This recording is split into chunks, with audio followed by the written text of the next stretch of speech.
ورحمة الله وبركاته. بسم الله الرحمن الرحيم. الحمد لله رب العالمين، والصلاة والسلام على أشرف الأنبياء والمرسلين نبينا محمد وعلى آله وصحبه أجمعين. أما بعد. ബഹുമാന്യരായ സഹോദരങ്ങളെ, സഹോദരിമാരെ, നമ്മൾ കഴിഞ്ഞ ക്ലാസ്സിൽ ചർച്ച ചെയ്തിട്ടുള്ളത് നായ പാത്രത്തിൽ തലയിട്ട് വെള്ളം കുടിച്ചാൽ അതുമായി ബന്ധപ്പെട്ട് മനസ്സിലാക്കിയിരിക്കേണ്ട കർമ്മശാസ്ത്ര നിയമങ്ങളാണ്. അതിന്റെ ആമുഖം നമ്മൾ കഴിഞ്ഞ ക്ലാസ്സിൽ മനസ്സിലാക്കി. അതുമായി ബന്ധപ്പെട്ട മറ്റു മസ്അലകളാണ് ഇന്ന് മനസ്സിലാക്കാനുള്ളത്. ആ ഹദീസ് ഒന്നുകൂടി വായിക്കാം. നബി സല്ലല്ലാഹു അലൈഹി വസല്ലം പറഞ്ഞു, ഇദാ ശരിബൽ കൽബു ഫീ ഇനാഇ അഹദികും ഫല്യഗ്സിൽഹു സബ്അ വഫീ റിവായത്തിൻ ലിമുസ്ലിമിൻ ഉലാഹുന്ന ബിത്തുറാബ്. നിങ്ങളിൽ ഒരാളുടെ പാത്രത്തിൽ ഒരു നായ വെള്ളം കുടിച്ചാൽ, തലയിട്ടുകൊണ്ട് വെള്ളം കുടിച്ചാൽ, ഫല്യഗ്സിൽഹു സബ്അ, നിങ്ങൾ 7 തവണ ആ പാത്രം കഴുകണം. ഉലാഹുന്ന ബിത്തുറാബ്, അതിലൊന്നാമത്തേത് മണ്ണുകൊണ്ടായിരിക്കണം എന്ന് നബി സല്ലല്ലാഹു അലൈഹി വസല്ലം പറഞ്ഞു. അതുപോലെ മറ്റൊരു റിവായത്തിൽ വന്നു, ഇദാ വലഗൽ കൽബു ഫിൽ ഇനാ, നായ പാത്രത്തിൽ ഉലൂഗ് ചെയ്താൽ എന്ന് പറഞ്ഞു. നമ്മൾ പറഞ്ഞു വലഗ എന്നുള്ള പദവും ശരിബ എന്നുള്ള പദവും ഏതാണ്ട് ഒരേ അർത്ഥമാണ്, കുടിക്കുക എന്നാണ് അർത്ഥം. പക്ഷെ വലഗ എന്ന് പറഞ്ഞാൽ ഇത് വന്യമൃഗങ്ങൾ വെള്ളം കുടിക്കുന്ന ഒരു രീതിയാണ്. അവ നാവ് വെള്ളത്തിലേക്ക് ഇട്ടുകൊണ്ട് വലിച്ചു കുടിക്കുന്ന, അത് ചലിപ്പിച്ചുകൊണ്ട് കുടിക്കുന്ന ഒരു രീതി. രണ്ടു തന്നെയായാലും നിയമം ഒന്ന് തന്നെയാണ്. ഫഗ്സിലൂഹു സബ്അ, 7 തവണ നിങ്ങൾ അത് കഴുകണം. വഅഫ്റുഹു സാമിനത ബിത്തുറാബ്, 8ാമത്തേത് നിങ്ങൾ മണ്ണ് കലർത്തിയ വെള്ളം കൊണ്ട് കഴുകണം. നമ്മൾ പറഞ്ഞു, ഈ ഹദീസിന്റെ വിശദീകരണത്തിൽ നമ്മളത് പറയുകയുണ്ടായി. ഇതിൽ ചില റിവായത്തുകളിൽ ഊലാഹുന്ന ബിത്തുറാബ്, വേറെ ചില റിവായത്തിൽ ഉഖ്റാഹുന്ന ബിത്തുറാബ്, വേറെ ഈ നമ്മളിപ്പോ വായിച്ച റിവായത്തിൽ അഫ്റുഹു സാമിനത ബിത്തുറാബ്. അപ്പോൾ ഏത് തവണ, എത്രാമത്തെ തവണ വേണമെങ്കിലും നമുക്ക് മണ്ണ് കലർത്താം. പക്ഷെ അതിൽ ഏറ്റവും നല്ലത് 1ാമത്തെ തവണ തന്നെ കലർത്തലാണ്. അതാണ് ഏറ്റവും സഹീഹായ റിവായത്തുകളിൽ വന്നിട്ടുള്ളത്. പിന്നെ നമ്മൾ പറഞ്ഞു, മണ്ണുകൊണ്ട് കഴുകുക എന്നാണ് പറഞ്ഞത്. മണ്ണുകൊണ്ട് കഴുകണമെങ്കിൽ അത് വെള്ളം കൂടി കലർത്തുക എന്നുള്ളത് നിർബന്ധമാണ്. അതല്ലാതെ നമുക്ക് മണ്ണിങ്ങനെ പാറ്റിക്കളയുക എന്നത് സാധിക്കുകയുള്ളൂ, അത് ശരിയാവുകയില്ല. കാരണം ഫഗ്സിലൂഹു സബ്അ എന്നാണ് പറഞ്ഞിട്ടുള്ളത്. അതിലൊന്നാമത്തേത് വെള്ളം കൊണ്ടാക്കണം എന്ന് പറഞ്ഞിട്ടുണ്ട്. അപ്പൊ അത് വെള്ളത്തിൽ കലർത്തിയിട്ടാണ് കഴുകേണ്ടത്. ഇനി ഇതുമായി ബന്ധപ്പെട്ട ചില മസ്അലകളാണ് നമുക്ക് ചർച്ച ചെയ്യാനുള്ളത്. ചില ചോദ്യങ്ങളാണ് ആദ്യം, പിന്നീട് അതിന്റെ ഉത്തരം. അതിലൊന്നാമത്തേത്, നബി സല്ലല്ലാഹു അലൈഹി വസല്ലം ഇവിടെ ഈ ഹദീസ് പറയുന്ന സമയത്ത് നായ വെള്ളം കുടിച്ചാലുള്ള കാര്യമാണ് പറഞ്ഞിട്ടുള്ളത്. നായ നാവിട്ടുകൊണ്ട് പാത്രത്തിൽ നിന്ന് വെള്ളം കുടിച്ചാലുള്ള അവസ്ഥയാണ് പറഞ്ഞിട്ടുള്ളത്. ഇത് നമുക്ക് നായ വെള്ളത്തിലൂടെ നടന്നാൽ, അതല്ല എങ്കിൽ നായ എവിടെയെങ്കിലും സ്പർശിച്ചാൽ, അല്ലെങ്കിൽ നായ മൂത്രമൊഴിച്ചാൽ, ഇതിനെല്ലാം ഖിയാസാക്കാൻ പറ്റുമോ? ഇതിനെല്ലാം തുലനപ്പെടുത്തി ഇതിനെല്ലാം ഒരേ വിധി തന്നെയാണ് എന്ന് പറയാൻ പറ്റുമോ? അതാണ് ഒന്നറിയേണ്ടത്. അതല്ലാതെ കേവലം നായ വെള്ളം കുടിച്ചാൽ എന്നാണ് ഹദീസിലുള്ളത്, അത് മാത്രം ഖാസാണോ? അതല്ലാതെ നായ സ്പർശിച്ചാൽ, അതല്ലെങ്കിൽ നായ മൂത്രമൊഴിച്ചാൽ, ആ രൂപത്തിൽ നായ മറ്റെന്തെങ്കിലും ചെയ്താൽ ഇതിന്റെ വിധിയിൽ വരുമോ? ഇതാണ് ഒന്ന് നമുക്കറിയാനുള്ളത്. രണ്ടാമത്തേത്, ഇവിടെ നബി സല്ലല്ലാഹു അലൈഹി വസല്ലം നായ പാത്രത്തിൽ നിന്ന് വെള്ളം കുടിച്ചാലെന്നാണ് പറഞ്ഞത്. ആ പാത്രം മാറ്റി വേറെന്തെങ്കിലും വസ്തുവായാൽ അത് പറ്റുമോ?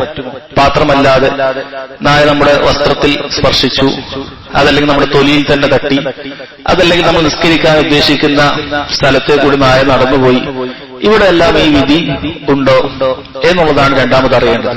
ആദ്യത്തേത് നമ്മൾ പറഞ്ഞു, നായ വെള്ളം കുടിച്ചാൽ മാത്രമേ പ്രശ്നമുള്ളൂ, അതല്ല നായ മറ്റെന്തെങ്കിലും മൂത്രമൊഴിക്കുകയോ മറ്റോ ചെയ്താൽ പ്രശ്നമുണ്ടോ ഇല്ലേ എന്നുള്ളതായിരുന്നു. നായ എന്ത് ചെയ്യുന്നത് എന്നതാണ് ആദ്യത്തെ ചോദ്യം. രണ്ടാമത്തേത്, പാത്രത്തിൽ മാത്രം ബാധകമാണോ, അതല്ല മറ്റു സ്ഥലത്തും ബാധകമാണോ എന്നുള്ളതാണ്. മൂന്നാമത്തേത്, ഇതിൽ 1 തവണ മണ്ണ് കൊണ്ട് കഴുകാൻ പറഞ്ഞിട്ടുണ്ട്. അത് മണ്ണ് തന്നെ ഉപയോഗിക്കേണ്ടതുണ്ടോ, അതല്ല ഇന്ന് മാർക്കറ്റിൽ ലഭിക്കുന്ന ഏതെങ്കിലും തരത്തിലുള്ള ഡിസിൻഫെക്റ്റന്റ്, ഈ ഓർഗൻസിനെ, മൈക്രോ ഓർഗാനിസത്തിനെ നശിപ്പിച്ചു കളയുന്ന ഏതെങ്കിലും രൂപത്തിലുള്ള കെമിക്കൽസ് ഉപയോഗിച്ചാൽ മതിയോ എന്നുള്ളതാണ് മൂന്നാമത്തെ ചോദ്യം. നാലാമത്തെ ചോദ്യം, ഇവിടെ നായയെ ഖിയാസ് ചെയ്തുകൊണ്ട് അതുപോലെയുള്ള മൃഗങ്ങളെല്ലാം ഇതിനെ തുല്യപ്പെടുത്താൻ പറ്റുമോ? നായ ഉണ്ടായപ്പോൾ നമുക്ക് ചെന്നായ ഉണ്ട്, ഇപ്പൊ ചെന്നായ ഇതിനോട് ഉപമിക്കാൻ പറ്റുമോ? ചെന്നായക്കും ഇതേ വിധിയാണോ? അതുപോലെ മറ്റു മൃഗങ്ങൾ, സിംഹം, കടുവ, പുലി പോലെയുള്ള, അതുപോലെ പന്നി, ഇതിനെല്ലാം ഇതേ വിധി തന്നെ ആയിരിക്കുമോ എന്നതാണ് ചോദ്യം. 4 ചോദ്യങ്ങളാണ് ചോദിച്ചിട്ടുള്ളത്. പണ്ഡിതന്മാർ പറയുന്നു, ഉലമാക്കൾക്ക് ഈ വിഷയത്തിൽ പ്രധാനമായും 3 രീതിയിലുള്ള മസ്ലക്കുകൾ, 3 രീതിയിലുള്ള അഭിപ്രായങ്ങളാണ് അവർ സ്വീകരിച്ചിട്ടുള്ളത്. അതിൽ ഒന്നാമത്തെ വിഭാഗം അവർ പറയുന്നു, ഇന്ന ഹാദൽ ഹദീസ ലാ നഖീസു അലൈഹി ശൈഅൻ അബദ. ഈ ഹദീസിൽ നമ്മൾ ഒരു ഖിയാസ് നടത്തുകയില്ല. എങ്ങനെയാണോ ലാഹിറായി വന്നത് അത് മാത്രമേ ഇതിന് ബാധകമാകുകയുള്ളൂ. ഒരു ഖിയാസും നടത്തുകയില്ല. അഥവാ ഇത് നായക്ക് മാത്രം ബാധകമാണ്, നായ പാത്രത്തിൽ വെള്ളം കുടിച്ചാൽ മാത്രം ബാധകമാണ്, അതല്ലാതെ മറ്റൊന്നും ബാധകമാകുകയില്ല, മണ്ണ് തന്നെ ഉപയോഗിക്കേണ്ടതുണ്ട് തുടങ്ങിയ കാര്യങ്ങളാണ്. അതുകൊണ്ട് തന്നെ ഇവരുടെ ഈ അഭിപ്രായ പ്രകാരം നായ വെള്ളം കുടിച്ചാൽ മാത്രമാണ് 7 തവണ കഴുകേണ്ടതുള്ളൂ, അതിൽ മണ്ണ് ഉപയോഗിക്കേണ്ടതുള്ളൂ. അതിൽ നായ മൂത്രം ഒഴിച്ചാൽ കുഴപ്പമില്ല എന്നാണ് ഈ ഒരു വിഭാഗം അഭിപ്രായക്കാർ പറയുന്നത്.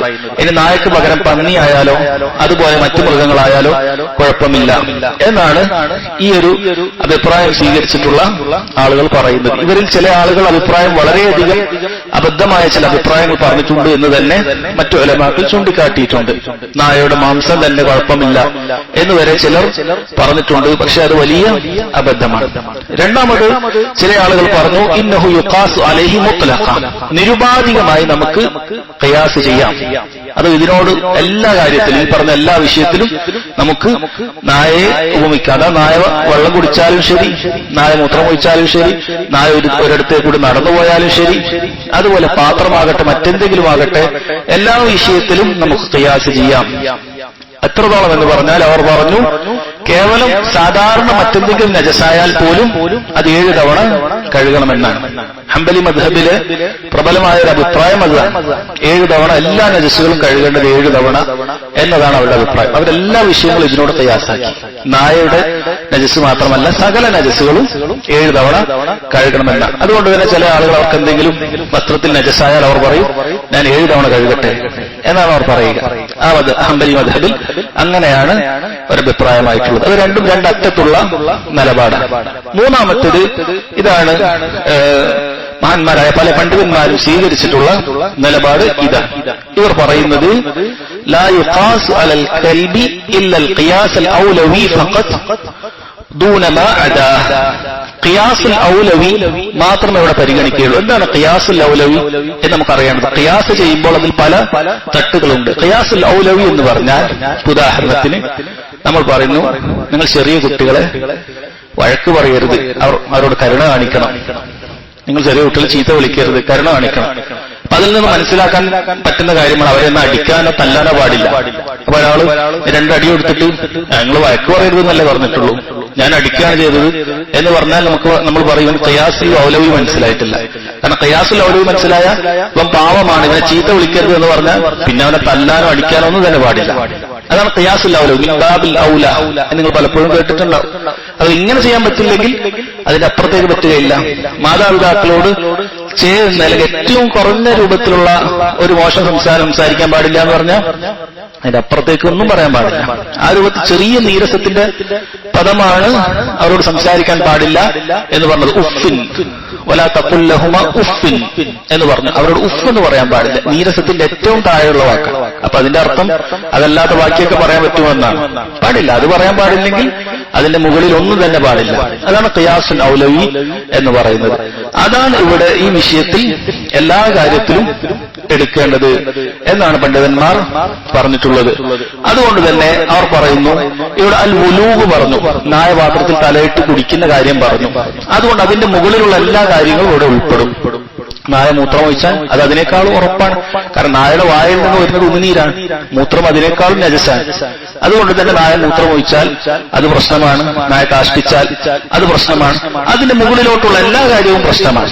എന്നാൽ നായ സ്പർശിച്ചാൽ പോലെയുള്ള കാര്യങ്ങൾ ഈ ഒരു അഭിപ്രായ പ്രകാരം അത് കുഴപ്പമില്ല എന്നാണ്. നായ വെള്ളം കുടിച്ചാൽ മാത്രമേ 7 തവണ കഴുകേണ്ടതുള്ളൂ. നായ നടന്നൊക്കെ പോയി കഴിഞ്ഞാൽ, നായ നമ്മൾ സ്പർശിച്ചു കഴിഞ്ഞാൽ അത് നമ്മൾ 7 തവണ കഴുകേണ്ടതില്ല, 1 തവണ കഴുകിയാൽ മതി എന്നാണ്. എന്നാൽ ഉലമാക്കളിൽ അധിക ആളുകളും പറഞ്ഞു ഏറ്റവും നല്ലത് സൂക്ഷ്മതയാണ്.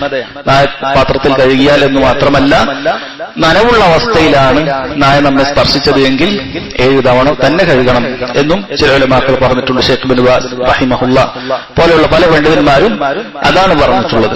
അത് നായ നമ്മെ സ്പർശിച്ചു, നമ്മുടെ വസ്ത്രത്തിലാകട്ടെ, നിലത്താകട്ടെ, ശരീരത്തിലാകട്ടെ, എവിടെയുമാകട്ടെ, അത് സ്പർശിച്ചു കഴിഞ്ഞാൽ 7 തവണ കഴുകണം. അതിലൊന്ന് മണ്ണുകൊണ്ട് കഴുകണം. അതെവിടെയായാലും അങ്ങനെ തന്നെ ചെയ്യണം. പക്ഷെ ഇതിനൊരു നിബന്ധനയുണ്ട്. എന്താണത്? നമുക്ക് ഇങ്ങനെ കഴുകണമെന്ന് നിർബന്ധമുണ്ടെങ്കിൽ അവിടെ ഋതൂബത്തുണ്ടാകണം, നനവുണ്ടാകണം. നനവില്ലെങ്കിൽ കുഴപ്പമില്ല. ഉദാഹരണത്തിന് നിങ്ങൾ നടന്നു പോവുകയാണ്, ഒരു നായ പെട്ടെന്ന് നിങ്ങളെ സൈഡിലേക്കൂടി നടന്നുപോയി. ചില ആളുകൾക്ക് ഭയങ്കര വസ്വാസായിരിക്കും. അങ്ങനെ വസ്വാസാകേണ്ടതില്ല. നായയുടെ ശരീരം നിങ്ങളെ മേത്ത് തട്ടി, നായക്കും ഉണക്കമാണ്, നായയുടെ ശരീരത്തിൽ എവിടെയും നനവില്ല, നിങ്ങളുടെ ശരീരത്തിലും നനവില്ല എങ്കിൽ അതുകൊണ്ട് യാതൊരു കുഴപ്പവുമില്ല, നജസാവുകയില്ല. എല്ലാ നജസും ഇങ്ങനെ തന്നെയാണ്. നജസ് ഒരിടത്തിൽ നിന്ന് മറ്റൊരിടത്തേക്ക് പകരണമെങ്കിൽ രണ്ടിലേതെങ്കിലും ഒരിടത്ത് നനവുണ്ടായിരിക്കണം, അല്ലെങ്കിൽ രണ്ടും നനവുണ്ടായിരിക്കണം. രണ്ടും ഉണങ്ങിയതാണെങ്കിൽ നജസ് പകരുകയില്ല. ഉദാഹരണത്തിന് ഒരു മൂത്രം ഒരു സ്ഥലത്തുണ്ടായി, അത് ഉണങ്ങിപ്പോയിട്ടുണ്ട്, പൂർണ്ണമായി ഉണങ്ങിയിട്ടുണ്ട്. നിങ്ങൾ അവിടെ പെട്ടെന്ന് പോയിരുന്നു, നിങ്ങളുടെ ശരീരത്തിലും പൂർണ്ണമായി ഉണക്കമാണ് എങ്കിൽ നജസ് അവിടുന്ന് ഇങ്ങോട്ടേക്ക് പകരുകയില്ല. അതുകൊണ്ട് തന്നെ അങ്ങനെയുള്ള അവസ്ഥയിൽ പകരുകയില്ല. അതല്ലാത്ത അവസ്ഥയിൽ ഋതൂബത്തുണ്ട് എങ്കിൽ, നനവുണ്ട് എങ്കിൽ അത് പകരും.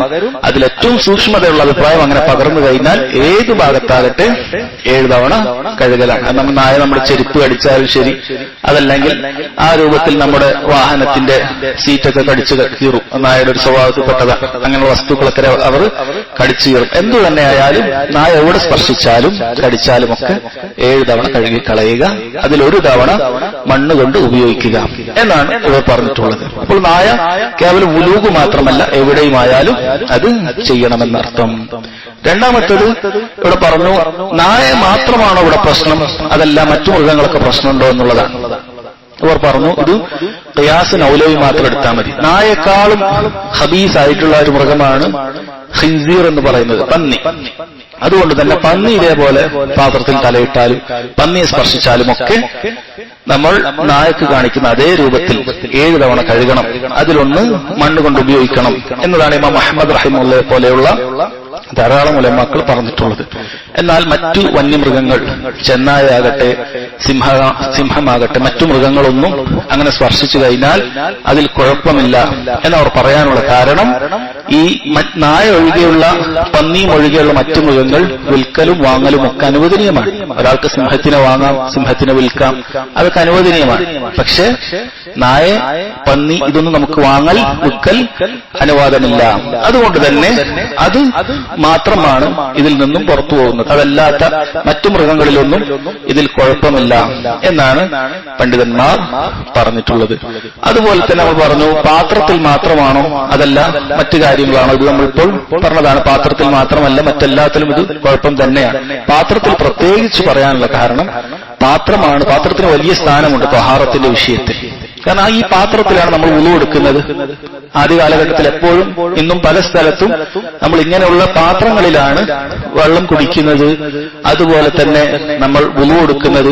അപ്പൊ മനുഷ്യന്റെ ആരോഗ്യത്തിനും അതുപോലെ തന്നെ ത്വഹാറത്തിനൊക്കെ ഏറെ ബന്ധം പാത്രത്തിനുണ്ട്. വെള്ളം കുടിച്ചു കഴിഞ്ഞാൽ ആ നജസ് അകത്തേക്ക് ചെന്നാൽ അത് വലിയ അപകടങ്ങൾ ഉണ്ടാക്കും. അതുപോലെ തന്നെ വുളു എടുക്കുന്ന സമയത്ത് നജാസത്ത് കലർന്നാൽ വുളു ശരിയാവുകയില്ല. അതുകൊണ്ടാണ് പാത്രത്തിന്റെ വിഷയം പ്രത്യേകമായി എടുത്തു പറഞ്ഞത്. അത് മണ്ണ് കൊണ്ട് തന്നെ കഴുകണം എന്നും പറഞ്ഞുള്ളത്. നാലാമത്തെ കാര്യം മണ്ണിന്റെ വിഷയമാണ്. ഖളിയത്തു തുറാബ്, മണ്ണ് അത് എന്ത് ചെയ്യണമെന്നുള്ളതാണ്. ഉലമാക്കൾ പറയുന്നു, മണ്ണിനോട് മറ്റു കാര്യങ്ങളും ഖിയാസാക്കാവുന്നതാണ്. ഏതെങ്കിലും രൂപത്തിലുള്ള വൃത്തിയാക്കാൻ പറ്റുന്ന എന്തെങ്കിലും കെമിക്കൽസ് ഇട്ടുകൊണ്ട് നമുക്ക് വൃത്തിയാക്കാൻ പറ്റിയാൽ അത് മതിയായതാണ്. പക്ഷേ മണ്ണാണ് ഏറ്റവും അഫ്ളൽ എന്ന് പല ഉലമാക്കളും പറഞ്ഞിട്ടുണ്ട്. ഷെയ്ഖ് ഇബ്നു ഉസൈമീൻ റഹിമഹുല്ലാഹ് അദ്ദേഹം പറഞ്ഞത് ഏറ്റവും സൂക്ഷ്മത മണ്ണ് തന്നെ ഉപയോഗിക്കലാണ്. കാരണം മണ്ണിൽ ഉള്ള ഫായിദ മറ്റു പലതിനും ഇല്ല എന്ന് ഇന്ന് പല ആളുകളും കണ്ടുപിടുത്തം തന്നെ നടത്തിയിട്ടുണ്ട്. അതിന്റെ വലിയ ജേർണൽസ് ഇന്ന് അവൈലബിൾ ആണ്. നമുക്കത് ആവശ്യമില്ല. കാരണം നബി സല്ലല്ലാഹു അലൈഹി വസല്ലം 1400 വർഷം മുമ്പ് ഇത് പറയുമ്പോൾ സഹാബത്ത് മണ്ണിന്റെ എന്തെങ്കിലും ക്വാളിറ്റി പരിശോധിച്ചിട്ടല്ല ഇത് വിശ്വസിച്ചത്. അതുകൊണ്ട് തന്നെ നമുക്കത് ആവശ്യമില്ല. പക്ഷേ ഇത് നബി സല്ലല്ലാഹു അലൈഹി വസല്ലമയുടെ നുബുവത്തിനുള്ള തെളിവാണ്. അവിടുന്ന് ഇത് പറയുന്നത് എത്ര കൃത്യമായിട്ടാണ്. ഇന്ന് പറയുന്നത് നായയുടെ വായിൽ നിന്ന് വരുന്ന ഉമിനീര് അത് മറ്റു പല കാര്യങ്ങൾ കൊണ്ട് വൃത്തിയാക്കാൻ പറ്റാത്തത് കേവലം മണ്ണുകൊണ്ട് വൃത്തിയാക്കാൻ സാധിക്കുമെന്നുള്ളതാണ്. ശരീരത്ത് വളരെ എളുപ്പം കൊണ്ടുവന്നിരിക്കുകയാണ്. കാരണം മണ്ണെന്ന് പറഞ്ഞാൽ എല്ലാവർക്കും എല്ലാ നാട്ടിലും കിട്ടും. ഏത് നാട്ടിൽ പോയാലും അവിടെ നായുണ്ട്, അവിടെ മണ്ണും ഉണ്ടാവും. ആളുകൾക്ക് ഏത് സാധാരണക്കാരനും ഒരു പൈസ ചെലവില്ലാതെ അത് വൃത്തിയാക്കാൻ സാധിക്കും. അതുകൊണ്ട് തന്നെ മണ്ണ് കൊണ്ട് ചെന്ന് ചെയ്യുക എന്നുള്ളത് നല്ലതാണ്. എന്നാൽ ചില സന്ദർഭങ്ങളിൽ നമുക്ക് ചിലപ്പോ നല്ല വില കൂടിയ അല്ലെങ്കിൽ നല്ല ശുദ്ധമായ വെള്ള വസ്ത്രമൊക്കെ ആയിരിക്കും. അതിൽ നായ എന്തെങ്കിലുമൊക്കെ കടിക്കുകയോ മറ്റോ ഒക്കെ ചെയ്ത് ചിലപ്പോൾ നമ്മൾ ചളിയാക്കി കഴിഞ്ഞാൽ, മണ്ണാക്കി കഴിഞ്ഞാൽ ചിലപ്പോൾ അത് ഒന്നുകൂടി മോശമാകാനുള്ള സാധ്യതയുണ്ട്. അത്തരം സന്ദർഭങ്ങളിൽ നമുക്ക് മണ്ണിന് പകരം ഇത് ഉപയോഗിക്കുന്നതിൽ തെറ്റില്ല എന്നാണ് പണ്ഡിതന്മാർ പറഞ്ഞിട്ടുള്ളത്. ഇതാണ് ഈ വിഷയവുമായി നമുക്ക് മനസ്സിലാക്കാൻ ഉള്ളത്. ഈ ഹദീസ് ഇത്രയേ ഉള്ളൂ. ഇനി അടുത്ത ഹദീസിലേക്ക് പ്രവേശിക്കാം. അടുത്ത ഹദീസ് 8ാമത്തെ ഹദീസാണ്. അൻ ഹുംറാന മൗല ഉസ്മാൻ ബിൻ അഫ്ഫാൻ അന്നഹു റഅ ഉസ്മാൻ റളിയല്ലാഹു അൻഹു ദഅ ബിവളൂഇൻ فأفرغ على يديه من إنائه فغسلهما 3 مرات ثم أدخل يمينه في الوضوء ثم تمضمض واستنشق واستنثر ثم غسل وجهه 3 ويديه إلى المرفقين 3 ثم مسح برأسه ثم غسل كلتا رجليه 3 ثم قال رأيت النبي صلى الله عليه وسلم يتوضأ نحو وضوئي هذا وقال من توضأ نحو وضوئي هذا ثم صلى ركعتين لا يحدث فيه ما نفسه غفر له ما تقدم من ذنبه. വുളൂവുമായി ബന്ധപ്പെട്ടിട്ടുള്ള ഒരു ഹദീസാണിത്. എങ്ങനെയാണ് നബി സല്ലല്ലാഹു അലൈഹി വസല്ലമയുടെ വുളൂ? സിഫത്തു വുളൂഇൻ നബി സല്ലല്ലാഹു അലൈഹി വസല്ലം, നബി സല്ലല്ലാഹു അലൈഹി വസല്ലമയുടെ വുളൂ എങ്ങനെയാണ് എന്ന് വിശദീകരിച്ച് നൽകുന്ന ഒരു ഹദീസാണ് ഈ ഹദീസ്. ഈ ഹദീസ് റിവായത്ത് ചെയ്തിട്ടുള്ളത് ഹുംറാൻ മൗല ഉസ്മാൻ ബിൻ അഫ്ഫാൻ റളിയല്ലാഹു അൻഹു ആണ്. എന്താണ് മൗല എന്ന് പറഞ്ഞാൽ? മൗല എന്ന വാക്ക് രണ്ടർത്ഥത്തിൽ ഉപയോഗിക്കാറുണ്ട്. മൗല എന്ന് പറഞ്ഞാൽ ഒരാൾ ഒരു അടിമയെ മോചിപ്പിച്ചു കഴിഞ്ഞാൽ ആ മോചിപ്പിക്കപ്പെട്ട അടിമക്ക് മൗല എന്നാണ് വിളിക്കുക. ഇവിടെ ഉസ്മാൻ റളിയല്ലാഹു അൻഹു വില കൊടുത്ത് മോചിപ്പിച്ച അടിമയാണ് ഹുംറാൻ. അതുകൊണ്ടാണ് അദ്ദേഹത്തിന് മൗല ഉസ്മാൻ, ഉസ്മാനിന്റെ മൗല എന്ന് പറഞ്ഞത്. അതേ വാക്ക് തന്നെ അറബി ഭാഷയിൽ മോചിപ്പിച്ച വ്യക്തിക്കും ഉപയോഗിക്കും. അഥവാ ഇവിടെ ഉസ്മാൻ റളിയല്ലാഹു അൻഹു ഹുംറാനിന്റെ മൗലയാണ്. അതുപോലെ ഹുംറാൻ ഉസ്മാൻ റളിയല്ലാഹു അൻഹുവിന്റെ മൗലയാണ്. മുഅ്തിഖനും മുഅ്തഖനും, മോചിപ്പിച്ചവനും മോചിപ്പിക്കപ്പെട്ടവനും രണ്ടുപേർക്കും ഈ വാക്ക് ഉപയോഗിക്കും. അറബി ഭാഷ പഠിക്കുമ്പോൾ ചിലപ്പോൾ നിങ്ങൾക്ക് പിന്നീട് മനസ്സിലാകും ചില വാക്കുകൾ അത് രണ്ടർത്ഥത്തിലും ഉപയോഗിക്കുന്ന വാക്കുകളുണ്ട്. മുഖ്താർ, മുഖ്താർ എന്ന് പറയുന്ന വാക്കിന് തെരഞ്ഞെടുത്തവനെന്നും തെരഞ്ഞെടുക്കപ്പെട്ടവനും എന്ന് രണ്ടർത്ഥവുമുണ്ട്. അത് ഭാഷാ നിയമങ്ങൾ പഠിക്കുമെങ്കിൽ മനസ്സിലാവും. മുഖ്താർ എന്ന് പറഞ്ഞാൽ തെരഞ്ഞെടുത്തവൻ എന്നർത്ഥമുണ്ട്, തെരഞ്ഞെടുക്കപ്പെട്ടവൻ എന്നർത്ഥവും ഉണ്ട്. മുസ്തഫ പോലെയുള്ള വാക്കുകൾ പലതും അങ്ങനെ രണ്ടർത്ഥത്തിൽ ഉപയോഗിക്കുന്നതാണ്. അതുപോലെയാണ് മൗല എന്ന് പറഞ്ഞാൽ. എന്നാൽ ഹുക്മിൽ വ്യത്യാസമുണ്ട്. ഇവിടെ മൗല എന്ന് പറഞ്ഞാൽ ഹുംറാൻ ഉസ്മാൻ റളിയല്ലാഹു അൻഹുവിന്റെ മൗലയാണ്. ഈ മൗല മരണപ്പെട്ടു കഴിഞ്ഞാൽ അയാൾക്ക് മറ്റാരുമില്ല എങ്കിൽ ഈ മോചിപ്പിക്കപ്പെട്ട അടിമയുടെ അനന്തര സ്വത്ത് ഉസ്മാൻ റളിയല്ലാഹു അൻഹു കിട്ടും. ആരാണോ മോചിച്ചത് അയാൾക്ക് കിട്ടും. എന്നാൽ മുകളിലുള്ള മൗല അഥവാ മോചിപ്പിച്ചയാൾ അയാൾ മരിച്ചാൽ താഴേക്ക് എത്തുകയില്ല.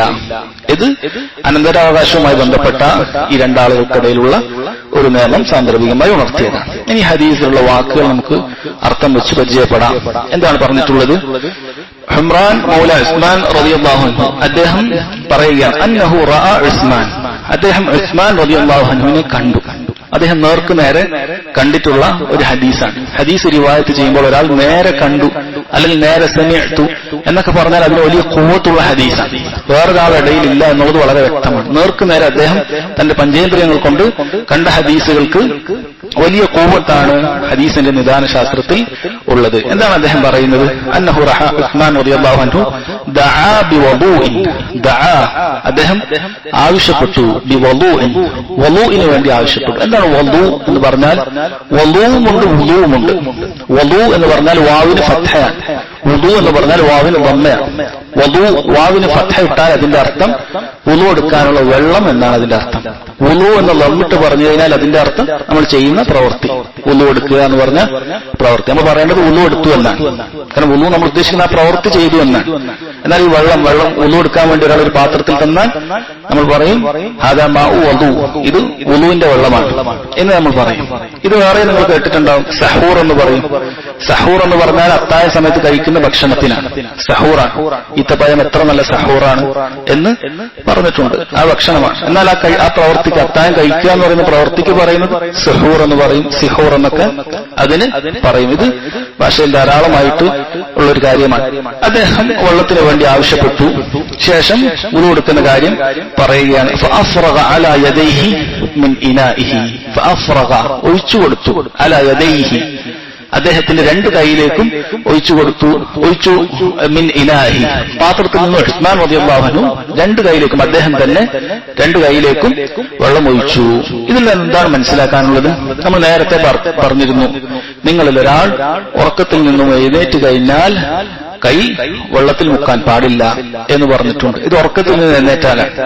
അതുപോലെ തന്നെ നമ്മൾ തൊട്ടുമുമ്പത്തെ ഹദീസിൽ പറഞ്ഞിരുന്നു, ജനാബത്തുകാരൻ കെട്ടിനിൽക്കുന്ന വെള്ളം, അതായത് ഒരു പാത്രത്തിലോ മറ്റോ ഒക്കെ ഉള്ള വെള്ളത്തിലേക്ക് നേരിട്ട് സ്പർശിക്കാൻ പാടില്ല, അതിൽ കുളിക്കാൻ പാടില്ല ഒക്കെ നമ്മൾ പറഞ്ഞു. ഒന്നുകിൽ കറാഹത്താണ്, ചില ഉലമാക്കളുടെ അഭിപ്രായത്തിൽ ഹറാമാണ്. അതുപോലെ തന്നെ ഉലമാക്കൾ പറയുന്നു, ഏതവസ്ഥയിലാകട്ടെ, നിന്റെ കൈ ശുദ്ധിയുള്ളപ്പോഴുമാകട്ടെ, ആദ്യം ഈ ഒരു പാത്രത്തിൽ നിന്നാണ് വെള്ളം എടുക്കുന്നുണ്ടെങ്കിൽ അത് ചെരിച്ചുകൊണ്ട് ആദ്യം രണ്ട് കൈകളും കഴുകുക എന്നുള്ളതാണ് വേണ്ടത്. കാരണം അതാണ് കൂടുതൽ ശുദ്ധിയുള്ളത്, കൂടുതൽ ത്വഹാറത്തുള്ളത് അങ്ങനെ ചെയ്യുമ്പോഴാണ്. അതുകൊണ്ട് ഉറക്കത്തിലാകട്ടെ അല്ലാത്ത സമയത്താകട്ടെ ഒരു പാത്രത്തിൽ നിന്നാണ് നിങ്ങൾ വെള്ളം എടുക്കുന്നതെങ്കിൽ ആദ്യം നിങ്ങൾ മുൻകൈ രണ്ടും കഴുകുന്ന സമയത്ത് അത് ചെരിച്ചുകൊണ്ട് കഴുകിയിട്ട് നിങ്ങൾ എന്ത് ചെയ്യുക, പിന്നീട് നിങ്ങൾ അതിൽ കൈ പ്രവേശിപ്പിച്ച് വുളു എടുക്കുക. ശേഷം ഫഗസലഹുമാ സലാസ മർറാത്ത്, ഈ രണ്ട് കൈകളും 3 തവണ കഴുകി. ഈ രണ്ട് കൈകളും തുടക്കത്തിൽ 3 തവണ കഴുകുക എന്നുള്ളത് മുസ്തഹബായ ഒരു പ്രവൃത്തിയാണ്. മുസ്തഹബായ പ്രവൃത്തിയാണ് നമ്മൾ പറയുന്നത്. അത് വാജിബല്ല എന്നറിയിക്കുന്നതിന് വേണ്ടിയിട്ടാണ്. അത് വാജിബല്ല. തുടക്കത്തിൽ ഒരാൾ രണ്ട് കൈകളും കഴുകുന്നതിന് മുമ്പ് നേർക്ക് നേരെ മുഖം കഴുകി ആരംഭിച്ചാലും അയാളുടെ വുളു പൂർണ്ണമായി ശരിയാകുന്നതാണ്. ഇത് മുസ്തഹബായ ഒരു പ്രവൃത്തിയാണ്. എവിടുന്നാണ് ഉലമാക്കൾ ഇത് പറഞ്ഞിട്ടുള്ളത്? ഉലമാക്കൾക്ക് നിസ്കാരത്തിന്റെയും വുളുവിന്റെയും വിഷയത്തിൽ ഒരു ഖായിദയുണ്ട്. വുളുവിന്റെ വിഷയത്തിലുള്ള ഖായിദ എന്ന് പറഞ്ഞാൽ സൂറത്തുൽ മാഇദയിലെ ആയത്തുൽ വുളു എന്നറിയപ്പെടുന്ന വുളുവിന്റെ കാര്യങ്ങൾ പറയുന്ന, ശേഷം ജനാബത്തിന്റെ കുളിയുമൊക്കെ പറയുന്ന ആയത്തിൽ എന്താണോ അല്ലാഹു സുബ്ഹാനഹു വ തആല തർത്തീബായി പറഞ്ഞിട്ടുള്ളത് അതാണ് വുളുവിന്റെ ഫർളുകൾ.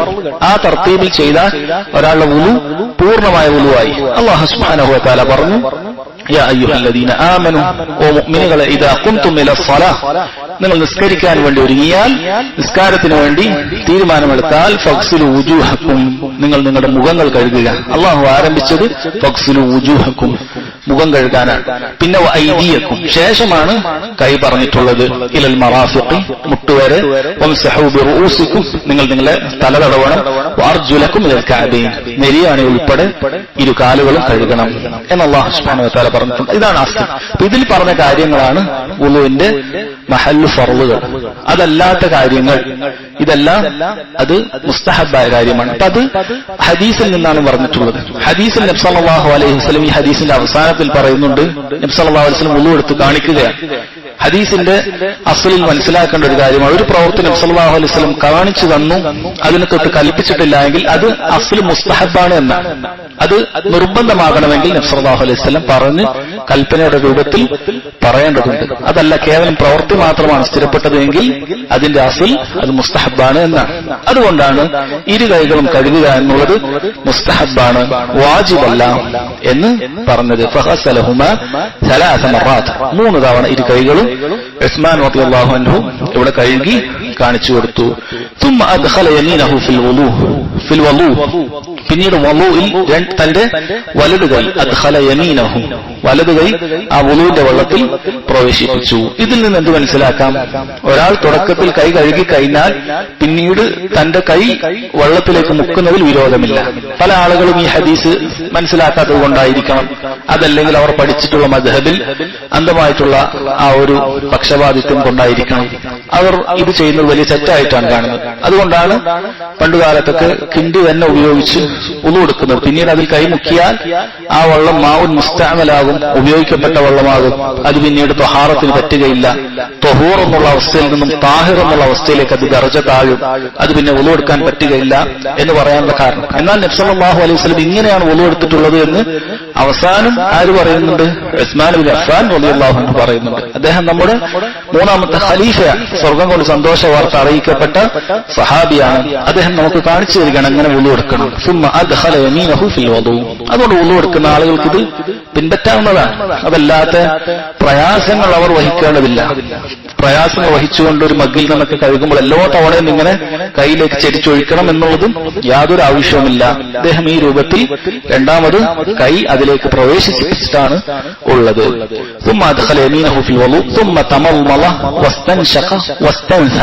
മൂന്ന് പ്രവൃത്തികൾ ഇവിടെ പറഞ്ഞു. അത് നമ്മൾ ഇത് നേരത്തെ ചെറിയ രൂപത്തിൽ വിശദീകരിച്ചതാണ്. ഒന്ന് മൽമലത്ത് ചെയ്തു, ഇസ്തിൻഷാഖ് ചെയ്തു, ഇസ്തിൻസാർ ചെയ്തു.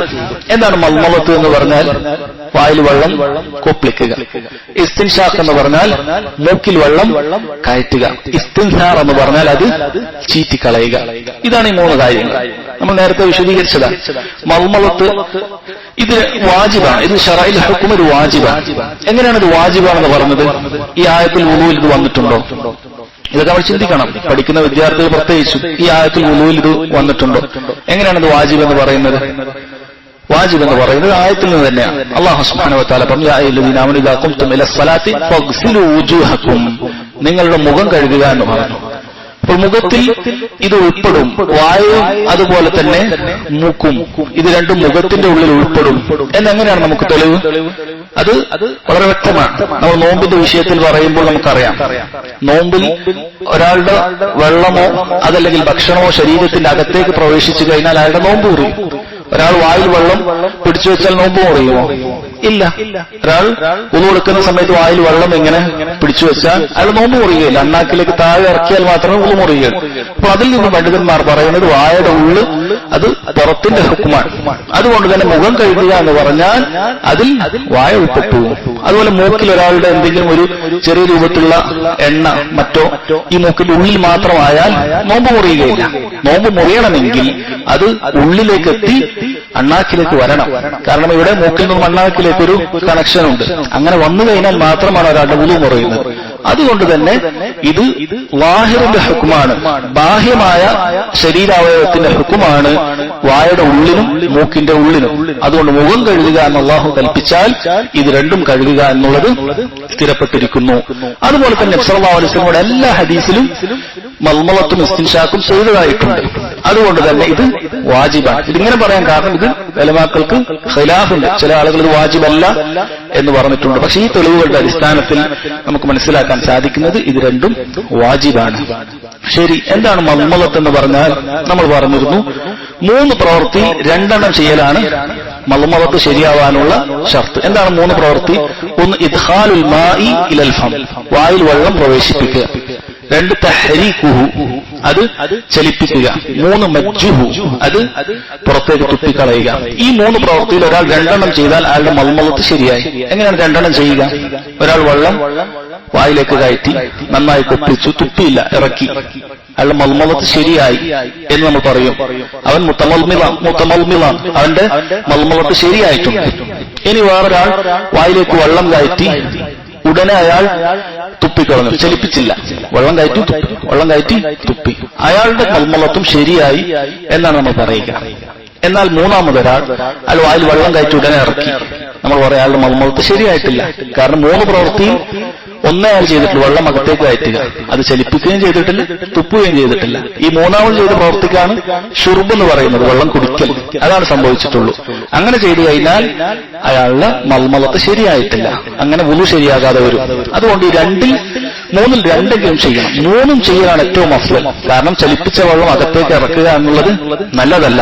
ഇബ്നു ഹുസൈൻ റഹിമഹുല്ലാഹ് പറഞ്ഞതുപോലെ അത് മോശമാണ്, അത് ചെയ്യേണ്ടതില്ല. മറിച്ച് അത് തുപ്പിക്കളയാനാണ് വന്നിട്ടുള്ളത്. ഇതാണ് മൽമലത്ത്. ഇസ്തിൻഷാഖ് ഇസ്തിൻഷാക്ക് എന്ന് പറഞ്ഞാൽ മൂക്കിലേക്ക് നമ്മൾ പറഞ്ഞു വെള്ളം മൂക്കിന്റെ അകത്തേക്ക് വെച്ച് അത് ശക്തിയായി മുകളിലോട്ട് വലിക്കുക, അത് തരിമൂക്കിലേക്ക് എത്തുക എന്നുള്ളത് വളരെ മുസ്തഹബായ സുന്നത്തായ കാര്യമാണ്. എന്നാൽ മൂക്കിന്റെ അകത്തേക്ക് കുറച്ചു ഭാഗത്തെങ്കിലും എത്തിയാൽ അയാളുടെ ഇസ്തിൻഷാക്ക് ശരിയാകും. അത് ചീറ്റിക്കളയുക എന്നുള്ളത് ഇസ്തിൻസാർ, അതും നമ്മൾ ചെയ്യേണ്ടതാണ്. പക്ഷെ അത് വാജിബല്ല, മുസ്തഹബാണ്. ഒരാൾ മൂക്കിലേക്ക് വലിച്ചു കയറ്റി ചില സന്ദർഭങ്ങളിൽ അവർക്ക് അത് ചീറ്റിക്കളയാൻ പറ്റാത്ത അവസ്ഥ വന്നാൽ അത് കുഴപ്പമില്ല, അയാൾ മൽമലത്തും ഇസ്തിൻഷാക്കും ശരിയായിട്ടുണ്ട്. അടുത്ത ഹദീസിലും ഇത് വരുന്നുണ്ട്. അതുമായി ബന്ധപ്പെട്ട എന്തെങ്കിലും കൂടുതൽ നമുക്ക് അവിടെ ഇൻഷാ അല്ലാഹ് വിശദീകരിക്കാം. ശേഷം മുഖം 3 തവണ കഴുകി എന്നുള്ളതാണ്. മുഖം കഴുകുക എന്നുള്ളത് വാജിബായ കാര്യമാണ്. ആരെങ്കിലും അത് മറന്നുപോയാൽ അയാളുടെ വുളു ശരിയാകാതായി പോകും. ആദ്യത്തെ ഫർള് മുഖം കഴുകുക എന്നുള്ളതാണ്. ആ മുഖം കഴുകുന്ന സമയത്ത് ഒരാൾ ആദ്യം മുഖം കഴുകി ശേഷം മൽമൗത്തും ഇസ്തിൻഷാക്കും ചെയ്താലും, ഇനി അതല്ല മൽമൗത്തും ഇസ്തിൻഷാക്കും ചെയ്തു ശേഷം മുഖം കഴുകിയാലും അയാളുടെ വുളു ശരിയാണ്. കാരണം ഒന്നാമത്തെ ഫർളിന്റെ അവയവം മുഖം എന്ന് പറയുന്നത് ഇതിലെല്ലാം ഉൾപ്പെടും. ഒരു പ്രത്യേക അവയവത്തിന്റെ ഉള്ളിലുള്ള കാര്യങ്ങൾ അതിന്റെ തർത്തീവ് അങ്ങോട്ടും ഇങ്ങോട്ടും തെറ്റിയാൽ കുഴപ്പമില്ല. അതുകൊണ്ട് തന്നെ എന്നാൽ ഹദീസുകളിൽ വന്നത് ഈ രൂപത്തിൽ തന്നെയാണ്. ആദ്യം മൽമൗത്തും ഇസ്തിൻഷാക്കും ചെയ്തു പിന്നെ മുഖം കഴുകുക എന്നുള്ളതാണ്. എവിടെയാണ് ഫർളായിട്ടുള്ള മുഖത്തിന്റെ ഹദ് എന്താണ്, അതിന്റെ അതിർവരമ്പുകൾ എവിടെയാണ്? അത് തൂലൻ, നീളം, മിൻ മനാബിത്തി ശാർ, മുടി വളരുന്ന ഒരാളുടെ അവസ്ഥ. അത് മുടിയുള്ള വ്യക്തിയാകട്ടെ മുടിയില്ലാത്ത വ്യക്തിയാകട്ടെ, മുടി പൊതുവെ ഉണ്ടാകുന്ന സ്ഥലത്ത് ഈ നെറ്റി ഇവിടുന്ന് വളർന്നു പോകുന്ന ഒരു ഭാഗമുണ്ട്. അവിടെയാണ് അതിന്റെ ആരംഭം. അതിന്റെ തൂൽ അവിടുന്ന് ആരംഭിക്കുന്നു. അതിന്റെ ഈ താടിക്കുറ്റിയുടെ ഭാഗത്ത് വരെ അവന്റെ ഭാഗമാണ്. ഈ താടിക്കുറ്റിയുടെ ഭാഗം, അതിന്റെ അടിയിലുള്ള ഭാഗം ഇത് ഫർളായ ഭാഗമല്ല, മറിച്ച് ഈ താടിക്കുറ്റി വരെയുള്ള ഭാഗം, ഇതാണ് നീളം എന്ന് പറയുന്നത്. ഇതിന്റെ വീതി എന്ന് പറയുന്നത് 2 ചെവിക്കുറ്റിയുടെ ഇടയിലുള്ള ഭാഗമാണ്. ഈ ചെവിയുടെ ഈ വെള്ള മുതൽ ഇടത്തെ ഭാഗത്തുള്ള വെള്ള വരെയുള്ള മുഴുവൻ ഭാഗമോ അതാണ് അതിന്റെ വീതി. ഈ ഭാഗങ്ങളിൽ പൂർണ്ണമായ ഒരു ഭാഗത്ത് പോലും നനവില്ലാത്ത രൂപത്തിൽ കഴുകുക എന്നുള്ളതാണ് മുഖം കഴുകുക എന്നുള്ളത്. എന്നാൽ പുരുഷന്മാരെ സംബന്ധിച്ചിടത്തോളം അവർക്ക് ചില അഹ്കാമുകൾ കൂടി ഇവിടെ മനസ്സിലാക്കേണ്ടതുണ്ട്. കാരണം പുരുഷന്മാർക്ക് താടിയുള്ളതാണ്. താടി നീട്ടി വളർത്താൻ അവരോട് കൽപ്പിക്കപ്പെട്ടിട്ടുണ്ട്. അതുകൊണ്ട് തന്നെ അതിന്റെ ഹുക്കുമുകളും ദീനിൽ നമുക്ക് പഠിപ്പിച്ചു വന്നിട്ടുണ്ട്. ഇനി താടി എല്ലാവരുടെയും ഒരേപോലെയുള്ള താടിയല്ല. താടി 3 രൂപത്തിലുള്ള താടികളുണ്ടാകും. ഒരു രൂപത്തിലുള്ള താടി എന്ന് പറഞ്ഞാൽ അവരുടെ ഉള്ളിലെ തൊലി കാണുന്ന രൂപത്തിൽ ചെറിയ താടിയായിരിക്കും. ചില നാട്ടുകാർക്ക്, അതുപോലെ ചില പ്രത്യേക കുടുംബക്കാർക്ക്, അവർക്കൊക്കെ അവരുടെ താടികളൊക്കെ അങ്ങനെയായിരിക്കും. അവരുടെ ഉള്ളെപ്പോഴും കാണാൻ പറ്റും, ചെറിയ ചെറിയ താടിയാണ്. അങ്ങനെയുള്ള താടിയുള്ള ആളുകളെ സംബന്ധിച്ചിടത്തോളം ഉള്ളിലെ തൊലി നനയുക എന്നുള്ളത് ഇജ്മാ ആണ്. ആ വിഷയത്തിൽ ഇത്തിഫാക്കുള്ള ഉലമാക്കൾക്ക് അത് ഉള്ളിലെ തൊലി നനയണം. അത് അവരുടെ താടിയുടെ ഉള്ളിലൂടെ ഉള്ളിലത്തെ തൊലി കാണാൻ പറ്റുന്ന താടിയാണെങ്കിൽ മുഴുവൻ ഭാഗവും കഴുകൽ നിർബന്ധമാണ്. ഉള്ളിലുള്ള തൊലി കഴുകൽ നിർബന്ധമാണ്. രണ്ടാമത്തെ രൂപത്തിലുള്ള താടി എന്ന് പറയുന്നത് നിറഞ്ഞു നിൽക്കുന്ന കട്ടിയുള്ള താടിയാണ്. അവരെ സംബന്ധിച്ചിടത്തോളം ഉള്ളിലത്തെ തൊലിയിൽ വെള്ളമെത്തൽ നിർബന്ധമില്ല. അവർക്ക് താടിയുടെ പുറം ഭാഗം മാത്രം മുഖം കഴുകുന്ന സമയത്ത് കഴുകിയാൽ മതിയാകുന്നതാണ്.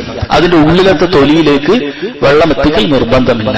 അതുപോലെ മുടിയുടെ ഉള്ളിലേക്ക് എത്തിക്കലും നിർബന്ധമില്ല. അത് സുന്നത്താണ്. ഇങ്ങനെ തഖ്ലീൽ ചെയ്യുക എന്നുള്ളത് സുന്നത്ത് മാത്രമാണ്. ഇതിന്റെ ബാഹ്യമായിട്ടുള്ള ഭാഗത്ത് തട്ടുക എന്നത് മാത്രമാണ് മുഖം കഴുകുമ്പോൾ അവർക്ക് വാജിബായിട്ടുള്ളത്.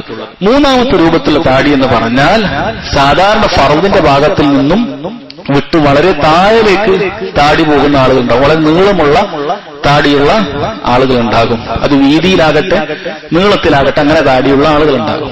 അവരെ സംബന്ധിച്ചിടത്തോളം ഈ മുഖത്തിന്റെ അത്രയും വരുന്ന ഭാഗത്ത് മാത്രമാണ് അവർക്ക് വാജിബുള്ളൂ. അതല്ലാത്ത അതിന്റെ താഴേക്ക് വരുന്ന ഭാഗം അവർക്ക് വാജിബില്ല. അത് സുന്നത്ത് മാത്രമേ ഉള്ളൂ. ഒരാളുടെ താടി നെഞ്ചോളം ഉണ്ടെങ്കിൽ അയാൾക്ക് ആ രൂപത്തിലേക്ക് തടവുക അയാൾക്ക് സുന്നത്താണ്. എന്നാൽ മുഖത്തിന്റെ അത്രയും വരുന്ന ഭാഗത്ത് അത് പൂർണ്ണമായി തടവൽ നിർബന്ധമാണ്. ഈ താടിക്ക് താഴേക്ക് ഇറങ്ങി എല്ലാ ഭാഗത്തും ഇവിടെ ചെറുങ്ങനെ തട്ടിയാൽ തന്നെ മതിയായതാണ്. എന്നാൽ അത് ചെയ്യലാണ് ഉലമാക്കൾ പറയുന്നത്, സൂക്ഷ്മത ചെയ്യലാണ്. എന്നാൽ ഈ മുഖത്തിന്റെ നേരെ മുകളിലുള്ള താടികൾ മുഴുവനും, അഥവാ നമ്മൾ വജ്ഹ് എന്ന് പറയുന്നതിന്റെ നേരെ മുകളിലുള്ള മുഴുവൻ താടിയും അവിടെ അതിന്റെ ബാഹ്യത്തിൽ തടവിയാൽ പോരാ, കഴുകേണ്ടതുണ്ട് എന്ന് മനസ്സിലാക്കുക. ഈ 3 രൂപത്തിലുള്ള താടിയാണ് ഉണ്ടാവുക. ഇത് പുരുഷന്മാർ ശ്രദ്ധിക്കുക, സ്ത്രീകൾക്ക് അവരുടെ ഭർത്താക്കന്മാർക്ക് പറഞ്ഞു കൊടുക്കാവുന്നതാണ്. വയദൈഹി ഇലൽ മർഫഖൈനി സലാസ, ശേഷം മുഖം കഴിഞ്ഞതിന് ശേഷം വയദൈഹി ഇലൽ മർഫഖൈനി സലാസ, രണ്ട് കൈകളും മിർഫക്ക് വരെ കഴുകുക എന്നുള്ളതാണ്. എവിടെയാണ് മിർഫക്ക് എന്ന് പറഞ്ഞാൽ? മിർഫക്ക് എന്ന് പറഞ്ഞാൽ നമ്മുടെ കൈമുട്ടിനാണ് മിർഫക്കുൻ എന്ന് പറയുന്നത്. ചില നമ്മുടെ സ്വന്തം ശരീരത്തിലെ അവയവങ്ങളാണ്. ചിലത് നമ്മൾ അറബിയിൽ പഠിക്കൽ നല്ലതാണ്. ഹദീസുകളൊക്കെ നമുക്ക് കേൾക്കുമ്പോൾ മനസ്സിലാക്കാൻ സാധിക്കും. നമ്മുടെ കാൽമുട്ടുകൾക്ക് റുക്കുബത്ത് എന്നാണ് പറയുക. അതെവിടെയാണ് ഉപയോഗിച്ചിട്ടുള്ളത്? നമ്മുടെ ഔറത്ത് പറയുമ്പോൾ ഉപയോഗിച്ചിട്ടുണ്ട്. മാ ബൈന സുർരി വറുക്കുബത്തൈൻ, മുട്ടുപൊക്കിളിനിടയിൽ. റുക്കുബത്ത് എന്ന് പറഞ്ഞാൽ കാൽമുട്ട്. കൈയുടെ മുട്ടിനാണ് മിർഫഖുൻ എന്ന് പറയുന്നത്. മിർഫഖ് എന്ന് പറഞ്ഞാൽ ആ വാക്കിന്റെ അർത്ഥം തന്നെ അതുകൊണ്ട് താങ്ങുന്നത് എന്നാണ്. നമ്മൾ ഒരാളെ എന്തെങ്കിലും പിടിച്ച് താങ്ങുന്ന സമയത്ത് നമുക്ക് ആ ഭാഗത്തൊരു സപ്പോർട്ട് കിട്ടുന്ന ഒരു ഭാഗമാണ്. ഇത്തഖ എന്ന അർത്ഥം അതിനുണ്ട്. ഇർത്തഖ എന്ന് പറഞ്ഞാൽ അങ്ങനെ ഒരു അർത്ഥം ഉണ്ട്. അതിൽ നിന്നാണ് മിർഫഖൈൻ എന്ന് പറയുന്നത്. ഈ മിർഫഖാൻ അതുവരെ വെള്ളം എത്തൽ നിർബന്ധമാണ് എന്ന് കാണാം. ഇവിടെ രണ്ട് കാര്യങ്ങൾ മനസ്സിലാക്കാനുണ്ട്. ഇവിടെ വയദൈഹി ഇലൽ മിർഫഖൈൻ, രണ്ട് കൈകളും മിർഫഖൈൻ വരെ കഴുകുക എന്ന് പറഞ്ഞാൽ അതിൽ കെഫ് ഉൾപ്പെടുന്നതാണ്. കെഫ് ഉൾപ്പെടാം. എന്താണ് കെഫ് എന്ന് പറഞ്ഞാൽ? മുൻകൈക്കാണ് കെഫ് എന്ന് പറയുക. കൈയുടെ ഓരോ ഭാഗങ്ങളുണ്ട്. ഈ മുൻകൈക്ക് കെഫ് എന്നാണ് പറയുക. ഇത് പറഞ്ഞാലാണ് ബാക്കി അങ്ങോട്ട് മനസ്സിലാവും. ഈ രണ്ട് മുൻകൈക്കാണ് കഫുൻ എന്ന് പറയുക. കഫുൻ, കഫാനി, രണ്ട് കഫാണ് നമുക്കുള്ളത്. അതുപോലെ അതിനുശേഷമുള്ള കൈക്കാണ് ഈ ഭാഗം, മുട്ട് വരെയുള്ള ഭാഗത്തിനാണ് ദിറാഉൻ എന്ന് പറയുന്നത്. ദിറാഉൻ, മുഴം നമ്മൾ നടക്കുന്നത്. ദിറാഉൻ എന്ന് പറയുന്നത് അതിന് ശേഷമാണ്. ശേഷം അതിന് മുകളിലുള്ള നമ്മുടെ ബൈസെപ്സ് എന്ന് പറയുന്നത് അതാണ് അലൂദ് എന്ന് പറയുന്നത്. അലൂദ് എന്ന് പറയുന്നത് അതാണ്. ഇങ്ങനെ മൂന്ന് ഭാഗങ്ങൾ, ഇതെല്ലാം കൈയാണ്. പക്ഷെ യദുൻ എന്ന് കൈക്ക് മൊത്തത്തിൽ പറഞ്ഞാൽ അത് ഈ മുൻകൈകൾ ഉണ്ടെങ്കിൽ മാത്രമാണ് അതിന് യദുന്ന് പറയാൻ പറ്റും. ഇവിടെ മുതൽ കൈ മുതൽ മുൻകൈ മുതൽ ഈ മുട്ട് വരെയുള്ള കൈമുട്ട് വരെയുള്ള ഭാഗത്തിന് യദുൻ എന്ന് പറയാം. പക്ഷെ ഈ മുൻകൈ ഉണ്ടായിരിക്കണം. കേവലം അലൂദ് മാത്രം ഉദ്ദേശിച്ചുകൊണ്ട് ഒരാൾക്ക് യദെന്ന് പറയാൻ പറ്റുകയില്ല. അല്ലെങ്കിൽ കേവലം ദിറാവ് മാത്രം ഉദ്ദേശിച്ചുകൊണ്ട് യദെന്ന് പറയാൻ പറ്റുകയില്ല. അല്ലെങ്കിൽ അലൂദ് എന്ന് മാത്രം ഉദ്ദേശിച്ചുകൊണ്ട് യദെന്ന് പറയാൻ പറ്റുകയില്ല. എന്നാൽ കേവലം മുൻകൈ മാത്രം ഉദ്ദേശിച്ചുകൊണ്ട് യദെന്ന് പറയാം. അത് യദെന്ന് എവിടെ പറഞ്ഞാലും മുൻകൈകൾ അതിൽ ഉൾപ്പെടും. അതാണ് അസ്സം. ഇവിടെ അതുകൊണ്ട് തന്നെ വയദൈഹി ഇലൽ മിർഫഖൈൻ, രണ്ട് കൈകളും മുട്ടുൾപ്പെടെ എന്ന് പറഞ്ഞാൽ ഈ മുൻകൈകൾ അതിൽ ഉൾപ്പെടേണ്ടതുണ്ട്. അതുകൊണ്ട് ഈ സമയത്ത് മുഖം കഴുകിയതിനു ശേഷമുള്ള കൈ കഴുകലിൽ ഈ രണ്ട് കൈ കഴുകലും ഫർളാണ്. അത് വിട്ടുപോകാൻ പാടില്ല. അത് തുടക്കത്തിൽ ഒരാൾ സുന്നത്തായ 3 തവണ കൈ കഴുകിയാൽ പോലും ഈ കൈ നനഞ്ഞിട്ടല്ലേ, ഇത് ശുദ്ധിയായില്ലേ എന്ന് വിചാരിച്ച് പിന്നീട് ആ കൈ ഉപേക്ഷിക്കാൻ പാടില്ല. പിന്നീട് വിരലിന്റെ അറ്റം മുതൽ മുട്ടുവരെയുള്ള ഭാഗം കഴുകൽ ഫർളാണ്. തുടക്കത്തിൽ നിങ്ങൾ മറന്നുപോയാലും നിങ്ങളുടെ വുളു ശരിയാവുന്നതാണ്. ഒരു സുന്നത്താണ് നിങ്ങൾക്ക് ഇഷ്ടപ്പെടുകയും. പക്ഷെ രണ്ടാമത് നഷ്ടപ്പെട്ടാൽ ഒരാൾ മുട്ടുമുതൽ ഈ അവന്റെ റിസ്റ്റ് മുതൽ ഈ കൈമുട്ട് വരെ മാത്രമേ കഴുകിയിട്ടുള്ളതെങ്കിലോ നേരത്തെ തന്നെ പൂർത്തിയായിട്ട് അയാൾ വുളു ശരിയാവുകയില്ല. ഇത് ശ്രദ്ധിക്കേണ്ട കാര്യമാണ്. അതുപോലെ തന്നെ ഇവിടെ ഇലൽ മിർഫഖൈൻ, മുട്ടുൾപ്പെടെ എന്നാണ് അതിന് അർത്ഥം വെച്ചിട്ടുള്ളത്. പൊതുവെ ഇല എന്ന് പറഞ്ഞു കഴിഞ്ഞാൽ യഥാർത്ഥത്തിൽ ഇന്നതുവരെ എന്ന് പറഞ്ഞാൽ ആ ഭാഗം ഉൾപ്പെടാറില്ല. പക്ഷെ അതിൽ ഈ ഹദീസിൽ അത് ഉൾപ്പെട്ടിട്ടുണ്ട്.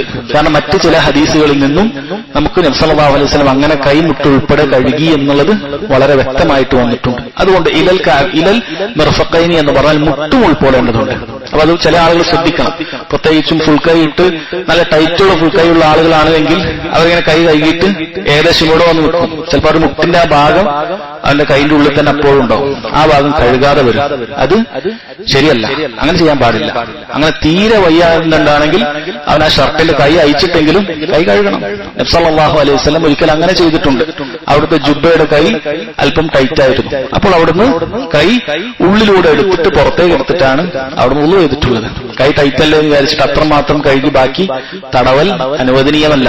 തടവൽ അനുവദനീയമായ ഒരു സ്ഥലമല്ല അത് എന്ന് പ്രത്യേകിച്ച് മനസ്സിലാക്കുക. സുമ്മ മസഹ ബിറഅസി, ശേഷം തല തടവി. സുമ്മ ഗസല കിൽതാ റിജ്ലൈഹി സലാസ, ശേഷം രണ്ട് കാലുകളും കഴുകി. ഈ തല തടവുന്നതും കാല് കഴുകുന്നതും ഇൻഷാ അല്ലാഹ് അതിന്റെ വിശദീകരണം അടുത്ത ഹദീസും ഉളുവുമായി ബന്ധപ്പെട്ടതാണ്. അവിടെ വിശദീകരിക്കാം.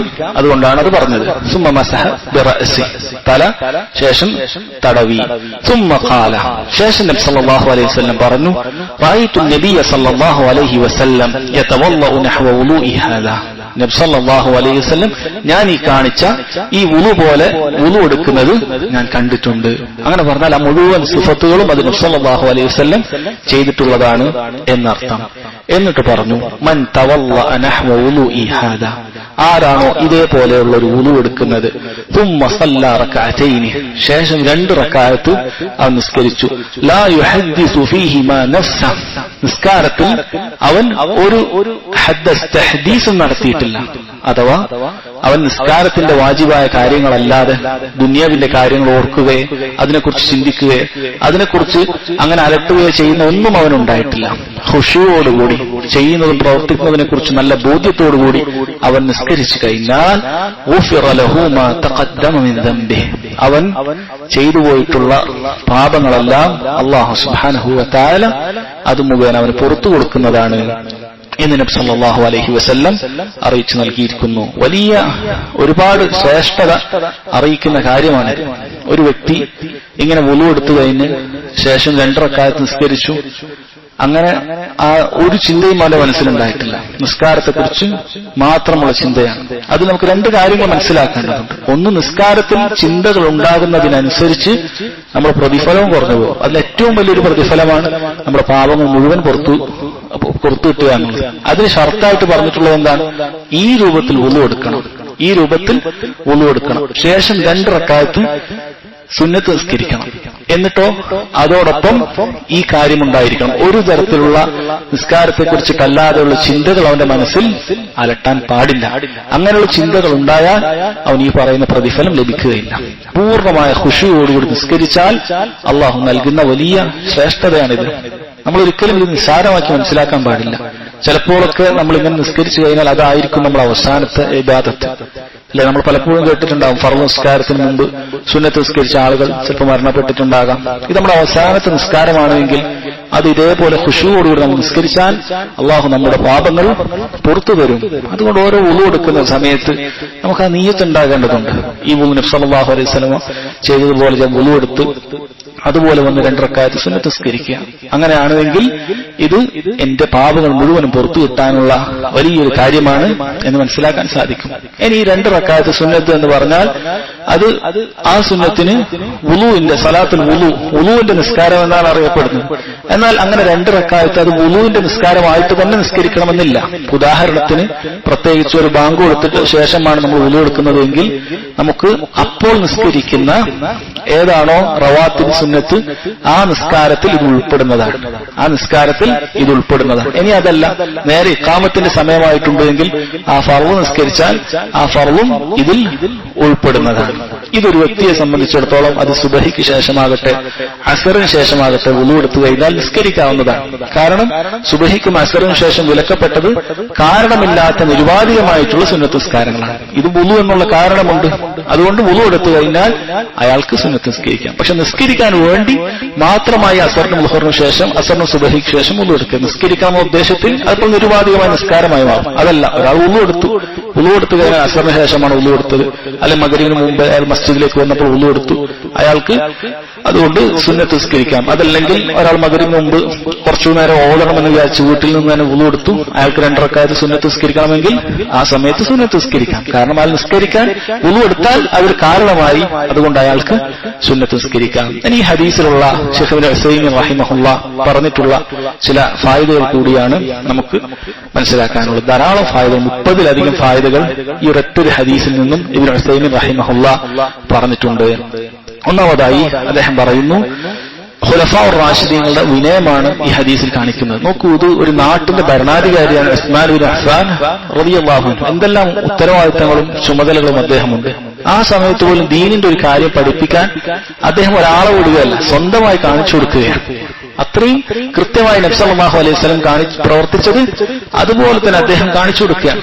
ആ ഭരണാധികാരികളുടെ വിനയമാണ് അത് നമുക്ക് കാണാൻ സാധിക്കുന്നത്. ഖുലഫാഉർ റാഷിദീങ്ങൾ അവരുടെ വിനയമാണ് ഈ ഹദീസിലൂടെ നമുക്ക് മനസ്സിലാക്കാൻ സാധിക്കുന്നത്.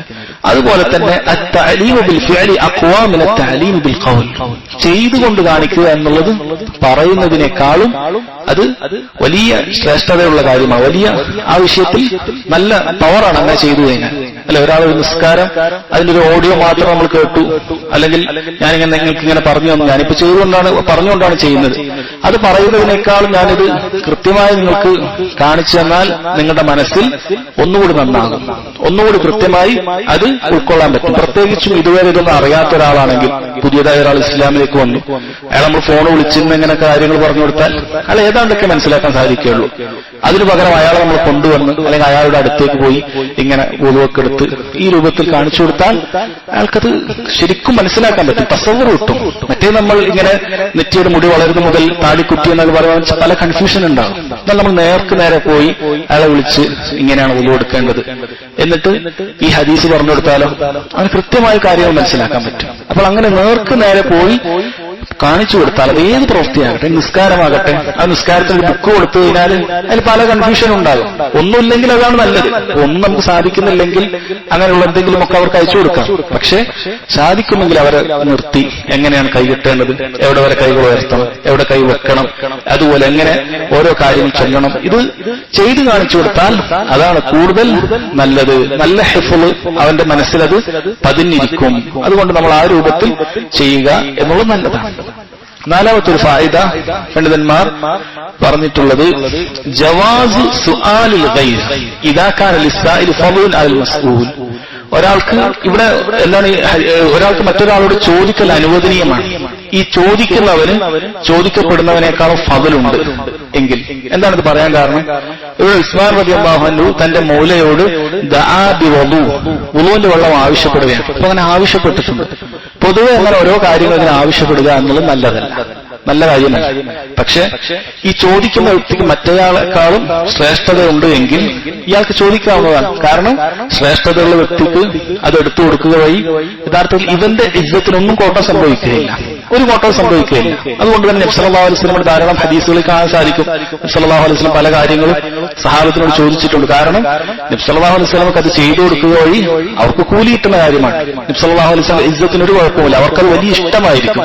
അങ്ങനെയുള്ള ആളുകൾക്ക് ഉപ്പാക്ക് മക്കളോട് അടുത്തിട്ട് മോനെ എന്ന് പറഞ്ഞാൽ അതിലൊരു കുറവുമില്ല. കാരണം എന്താണ്, അത് മക്കൾക്ക് കൂലി കിട്ടുന്ന കാര്യമാണ്. അങ്ങനെയുള്ള സമയത്ത് നമുക്ക് ചോദിക്കൽ അനുവദനീയമാണ്. ചോദിക്കപ്പെടുന്നവനേക്കാളും ഒരു ഇജ്ജത്തുള്ള ആളാണ് ഇയാളെങ്കിൽ, ഫضലുള്ള ആളാണെങ്കിൽ ചോദിക്കൽ അനുവദനീയമാണ്, അതിൽ തെറ്റില്ല. എന്നാൽ അതല്ലാത്ത സമയത്ത് എല്ലാവരും ഒരേപോലെയാണ്, നമ്മളൊക്കെ ഒരേപോലെ ഇരിക്കുന്ന എല്ലാവരും അങ്ങനെയുള്ള ആൾ, ഒരേ ക്ലാസ്സിലെ കുട്ടികൾ, അപ്പോ നീ അത് എടുത്തിട്ട് വാ, മറ്റേത് എടുത്തിട്ട് വാ, ആ രൂപത്തിൽ അങ്ങോട്ടും ഇങ്ങോട്ടും ചോദിക്കുക എന്നുള്ളത് നല്ലതല്ല. നമ്മളൊരു ദറജ കുറയുന്ന ഒരവസ്ഥയാണ്, അത് ചെയ്യാൻ പാടില്ല. അത് ഈ ഹദീസിൽ നിന്ന് മനസ്സിലാക്കാൻ സാധിക്കും. അതുപോലെ ചില കാര്യങ്ങൾക്ക് നേരത്തെ പറഞ്ഞതായിരിക്കും, അതൊന്നും അർത്ഥം വെച്ച് പോവുകയുള്ളൂ. ഇസ്തിഹ്ബാബു ഗസ്ലി കഫൈനി സലാസ ഖബ്ല അൽ ബദ്ഇ ഫിൽ വുളു, വുളു എടുക്കുന്നതിന് മുമ്പ് ഇരു കൈകളും മുൻ കൈകളും 3 തവണ കഴുകൽ അത് മുസ്തഹബാണ് എന്ന കാര്യം. അതുപോലെ തന്നെ വെള്ളത്തിന് ഒരു പ്രധാനപ്പെട്ട അദ്ദേഹം കാര്യം പറയുന്നുണ്ട്. ലാ യംബഗി അൻ യുസബ്ബൽ മാഉ സബ്ബൻ അലൽ ഇൻസാനി ഫി കുല്ലിൽ വുളു, വുളു എടുക്കുന്ന മുഴുവൻ സമയത്ത് ഇങ്ങനെ വെള്ളം ഇങ്ങനെ ഒഴിച്ചുകൊണ്ടേയിരിക്കുക എന്നുള്ളത് ചെയ്യാൻ പാടില്ല, അങ്ങനെ ചെയ്യരുത്. വഇന്നമാ യുഫ്റഉ അലൈഹി ബിഖദരിൽ ഹാജ, ആവശ്യത്തിന് കുറച്ച് കുറച്ചായിട്ട് ഉപയോഗിക്കുക. അല്ല എങ്കിൽ ദാലിക യുദ്ദി ഇലൽ ഇസ്റാഫ്, ഇത് ഇസ്റാഫ്, വെള്ളം അമിതമായി ഉപയോഗിക്കുന്നതിലേക്ക് ഉൾപ്പെടും. എന്നിട്ട് ഇബ്നു ഉസൈമീൻ റഹിമഹുല്ലാഹ്, അദ്ദേഹം 10-20 വർഷം മുമ്പ് മരണപ്പെട്ടു പോയ ഒരാളാണ് അല്ലെ, അദ്ദേഹം അത് പറയുകയാണ്. അദ്ദേഹം പറയുന്നു, നൻതഖിലു ഇലാ മാ യഫ്അലുഹു ബഅദു നാസ് ബിഫത്ഹി സുംബൂരിൽ മാഇ അൻ ആഖിരിഹി, ചില ആളുകൾ വെള്ളം പൈപ്പ് മുഴുവനായിട്ട് തുറന്നിട്ട് അവരങ്ങനെ വുളു എടുത്തുകൊണ്ടേയിരിക്കും. ബൈനമാ യുംകിനു ഖൽഖുഹു, അവനത് വേണമെങ്കിൽ എപ്പോ വേണമെങ്കിലും കൂട്ടിയിട്ട് വുളു എടുക്കാം, പക്ഷെ അങ്ങനെ ചെയ്യുകയില്ല, തുറന്നുകൊണ്ടേയിരിക്കും. എന്നിട്ട് ഇബ്നു ഉസൈമീൻ റഹിമഹുല്ലാഹ് പറയുക, വലൈതൻ നാസ യസ്തഅമിലൂന ബഅദ അസ്സനാബിർ, ചില പ്രത്യേക ടൈപ്പുള്ള പൈപ്പുകൾ ജനങ്ങൾ ഉപയോഗിച്ചിരുന്നെങ്കിൽ എത്ര നല്ലതാണ്. അല്ലതി ഇദാ ബഗതത്ഹ സബ്ബത്, അതിനമർത്തി കഴിഞ്ഞാൽ വെള്ളം വരും. വഇദാ റഫഅത യദക അൻഹാ തവഫഖത്, അത് നീ കൈ എടുത്തു കഴിഞ്ഞാൽ അത് സ്റ്റോപ്പ് ആവും. അങ്ങനെയുള്ള പൈപ്പുകളുണ്ടല്ലോ, നമ്മളൊന്ന് അമർത്തിയാൽ അല്പം വെള്ളം വരും, പിന്നെ നമ്മൾ മുഖമൊക്കെ കഴുകുന്ന സമയത്ത് അത് സ്റ്റോപ്പ് ആയിട്ടുണ്ടാവും. അങ്ങനെയുള്ള ആളുകൾ ഉപയോഗിച്ചിരുന്നെങ്കിൽ എത്ര നല്ലതായിരുന്നു എന്ന് അദ്ദേഹം പറയുകയാണ്. ആദാ ഫീഹി തൗഖീറുൻ ലിൽമാ, വെള്ളത്തിനെ കൃത്യമായി സംരക്ഷിക്കൽ ഇതിലുണ്ട്. ഖദ് യകൂനു ഫീ ഹാദാ മശ്ശഖത്തുൻ അലന്നാസ്, ചിലപ്പോൾ ഇതൊക്കെ പ്രയാസമാണ്, ഓരോ തവണ ഇങ്ങനെ വെള്ളം അടച്ച് വുളു എടുക്കുക എന്നുള്ള പ്രയാസമാണ്. ലാകിന്ന ഫീഹി തൗഫീറുൻ ലിൽമാഇ കസീറ, പക്ഷെ ഇതിൽ വെള്ളം അത് ധാരാളം സംരക്ഷിക്കലൊക്കെ ഇതിലുണ്ട്. ഇസ്രാഫ് ഇല്ലാതാക്കാൻ സാധിക്കും. നമ്മൾ പ്രത്യേകം ശ്രദ്ധിക്കേണ്ട ആളുകളാണ്. നമ്മൾ പലപ്പോഴും വുളു എടുക്കുന്ന സമയത്ത് ചില ആളുകൾ പൈപ്പ് ചിലപ്പോൾ മുഴുവൻ അല്ലെങ്കിൽ പകുതി അതങ്ങനെ തുറന്നിട്ടുകൊണ്ട്, കാരണം വുളു എടുക്കുന്ന സമയത്ത് മുഖമൊക്കെ കഴുകാൻ നമുക്ക് കുറച്ച് സമയം എടുക്കണം. എന്നാൽ കൃത്യമായിട്ട് നമുക്ക് എല്ലാ ഭാഗത്തും വെള്ളമൊക്കെ എത്തിക്കാൻ പറ്റും. അപ്പൊ ആ സമയത്ത് വെള്ളം ഇങ്ങനെ പോവുക എന്നുള്ളത് പാടില്ല.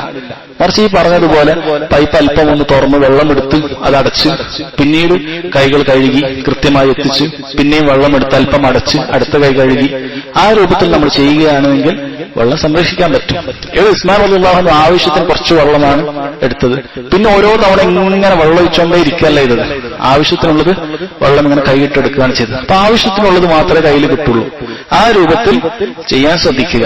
അതല്ലാതെ ഇങ്ങനെ വെള്ളം ഞാൻ മുഴുവൻ കൈ, ചില ആളുകൾ അങ്ങനെ വിചാരിക്കുന്നത്, ഒരു മുദ്ദ് മുഴുവൻ എടുത്തിട്ടാണ് ഒറ്റ വലത്തേ കൈ കഴുകുള്ളൂ, അടുത്തൊരു മുദ്ദ് എടുത്തിട്ടാണ് ഇടത്തേ കൈ കഴുകുള്ളൂ. നബി സല്ലല്ലാഹു അലൈഹി വസല്ലം ഒറ്റ മുദ്ദിലാണ് മുഴുവൻ വുളു എടുത്തത്. അങ്ങനെയല്ല, ഒരു മുദ്ദ് മുഴുവൻ ആവശ്യമൊന്നുമില്ല, ഒരു കൈ ഒരു തവണ കഴുകാം, ഒരല്പം മതി. മുഴുവനായി നനയണം, കഴുകണം, അത്രേ അതിലുള്ളൂ. അത് ശ്രദ്ധിക്കുക.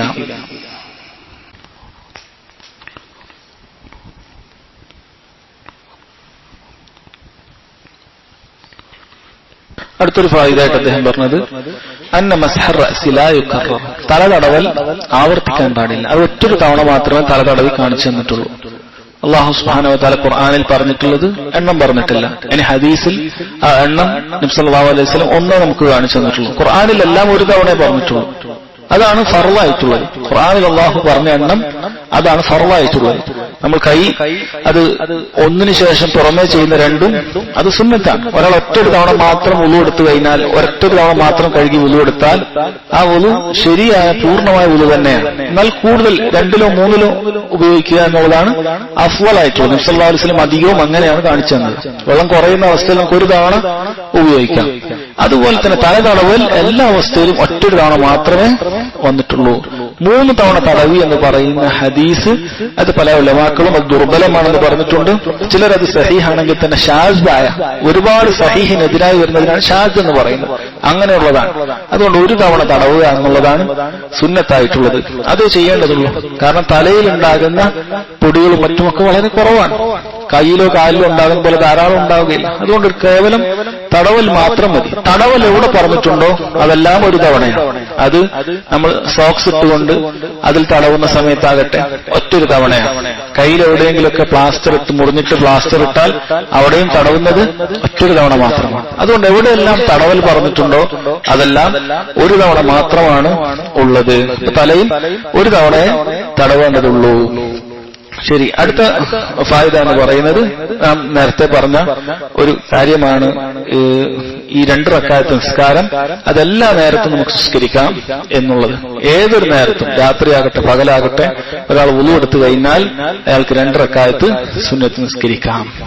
അടുത്തത് ഫളീലത്തുൽ ഇംസാക്കി അൻ ഹദീസിൻ നഫ്സി ഫി സ്വലാ, നിസ്കാരത്തിൽ നമ്മൾക്ക് മറ്റ് ചിന്തകൾ ഉണ്ടാകുന്നതിനെ പിടിച്ചു വെക്കുന്നതിന്റെ ശ്രേഷ്ഠത. ലാ യുഹദ്ദിസു ഫീഹി മാ നഫ്സ എന്നാണ് പറഞ്ഞിട്ടുള്ളത്. അവന് മറ്റ് ചിന്തകളൊന്നും അവന്റെ നിസ്കാരത്തിൽ വന്നിട്ടില്ല എങ്കിൽ അതിന് വലിയ ശ്രേഷ്ഠതയാണ്. ഗുഫിറ ലഹു മാ തഖദ്ദമ മിൻ ദംബിഹി, അവന്റെ കഴിഞ്ഞുപോയ പാപങ്ങളെല്ലാം പുറത്തു തരുമെന്നാണ് പറഞ്ഞിട്ടുള്ളത്.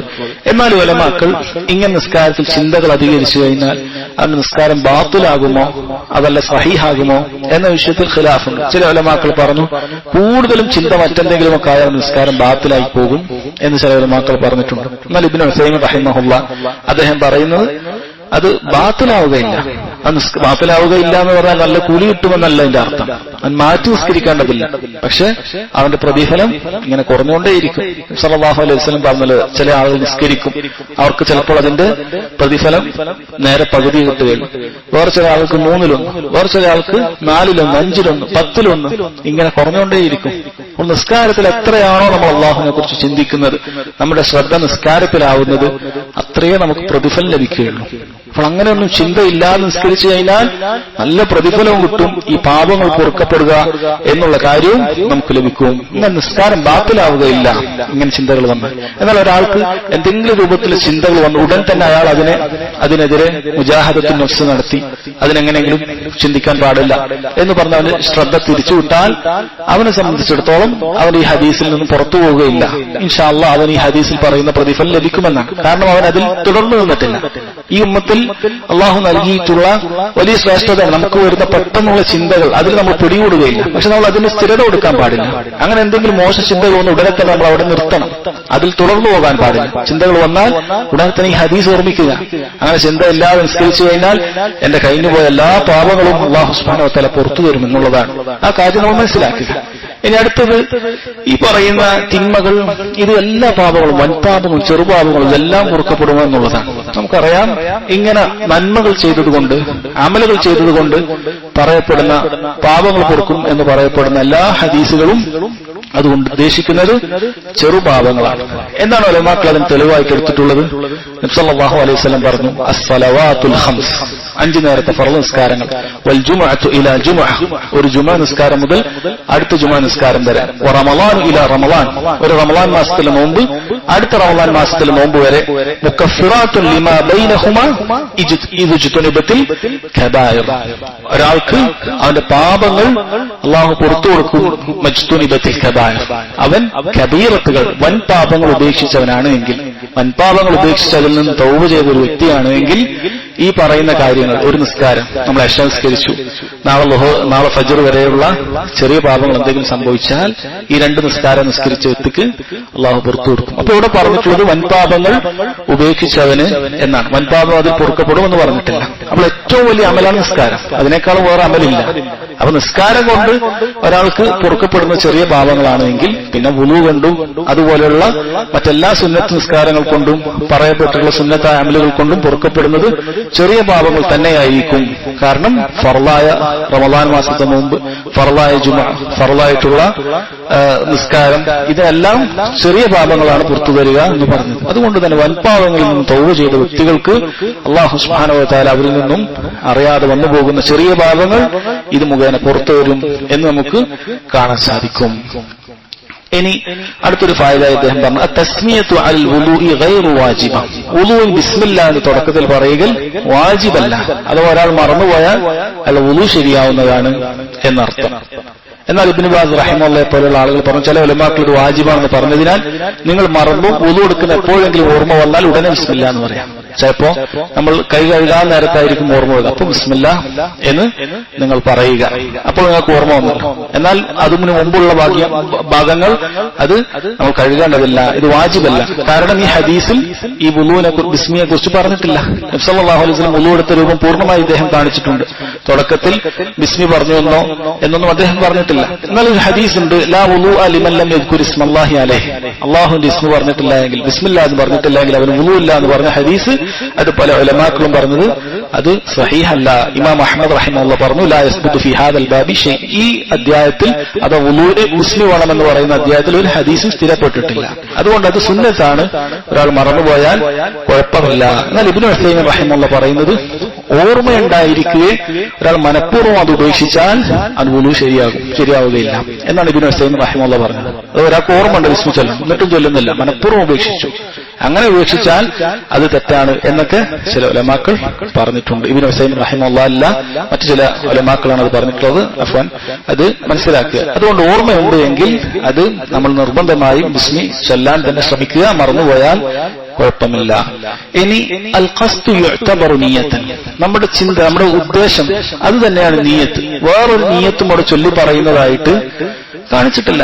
എന്തെങ്കിലും ഒരു പ്രത്യേക നിയ്യത്ത് വുളൂവിന് തുടക്കത്തിൽ ചൊല്ലി പറഞ്ഞിട്ടില്ല. നബി സല്ലല്ലാഹു അലൈഹി വസല്ലം വുളൂവാണ് ഇത് പറഞ്ഞിട്ടുള്ളത്. അപ്പൊ നിയ്യത്ത് ഇങ്ങനെ ചൊല്ലി പറയുന്ന ആളുകൾ, ഓരോ അവയവത്തിനും ഓരോ കാര്യങ്ങൾ ചൊല്ലി പറയുന്ന ആളുകൾ, എവിടെയാണ് അവർക്ക് തെളിവ്? ഒരു തെളിവുമില്ല.